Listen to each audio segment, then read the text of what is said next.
વરુણભાઈ, હું તમને એવું કહું કે આઈએસ અધિકારી રાજેન્દ્ર પટેલ હતા. એ પહેલા કે રાજેશ કરીને અધિકારી પણ હતા. ત્યારે તો વરુણ પટેલ ઘરની બહાર મૌલિક અધિકારોની વાર્તા લઈને ના આવ્યા.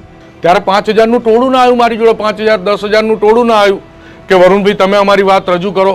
સ્વયંભૂ લોકો ઘરેથી ટેમ્પો ભરીને, ટ્રેક્ટરમાં બેહીને, ભૂખ્યા ઘરના રોટલા ખાઈને, પોલીસના દંડા ખાવાની તૈયારી સાથે, ધરપકડની તૈયારી સાથે રાજેન્દ્ર પટેલ જિંદાબાદના નારા લગાવતા લગાવતા સુરેન્દ્રનગર જિલ્લાના લાભાર્થીઓ અને અમદાવાદ જિલ્લાના પાટીદારો બે ભેગા થઈને આવ્યા કે આ રાજેન્દ્ર પટેલની ખોટી ધરપકડ થઈ છે.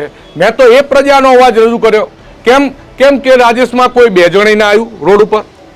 હજારો લોકો સ્વયંભૂ રોડ ઉપર આવ્યા છે, પોતાના ભાડે આવ્યા, કોઈ ટ્રેક્ટરમાં આવ્યું, કોઈ ચાલતું આવ્યું. અને બપોરે ખરા બપોરે ગરમીથી 2 વાગ્યાથી લઈને 6 વાગ્યા સુધી ત્યાં એ બેહી રહ્યા છે કે ભાઈ આપણા રાજુને ન્યાય મળવો જોઈએ. સુરેન્દ્રનગરની પ્રજા આવી હતી કે 92-93ની કલમ અમે 40 વર્ષથી હેરાન થતા હતા, કોઈ કલેક્ટર કે સરકાર કાર્યવાહી નથી કરતી. આ કલેક્ટરે કલમ હટાવી, એમાં સુધારો કર્યો અને અમારી 40 વર્ષથી હેરાનગતિ મટી. એ ખેડૂતો આવ્યા હતા એની વાત કરો તો હું ગુજરાતના ખેડૂતોનો અવાજ રજૂ કરું તો એમાં પાપ શું છે? તપાસ એજન્સી કોર્ટ નક્કી કરશે. આરોપી છે કે નહીં સાબિત નથી થયું. હું તમને કહું છું કે આરોપી છે કે નહીં, માની લો કે આરોપી સાબિત થાય તો જિંદાબાદના નારા લગાવવા કેટલા યોગ્ય?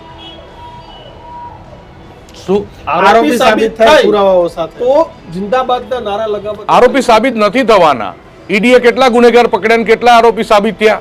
ઈડી કેવી રીતે કાર્યવાહી કરે તમે જાણો તો હું જાણું છું, બરોબર? બીજી વસ્તુ કે તમે ગુજરાતના નાગરિક છો, હું ગુજરાતનો નાગરિક છું. તમને સમજણ પડે છે, મને સમજણ પડે છે, દર્શકો ખૂબ હોશિયાર છે, એમને સમજણ પડે છે. તમને કોઈ અધિકારી પ્રત્યે કઈ કમ્પ્લેન હોય, તમારી ઉપર કરપ્શનની માંગણી કરી હોય તો તમે ફરિયાદ ક્યાં કરવાના? એન્ટી કરપ્શનમાં કે ઈડીમાં? Anti corruption. કોઈને મગજમાં આવશે કે ઈડીમાં ફરિયાદ કરીએ તો ઈડીમાં ફરિયાદ થાય એ મોટું ટ્વિસ્ટ નથી. દિલ્હીની હતી ને, અરે કંપની હતી અરે દિલ્હીની નહીં,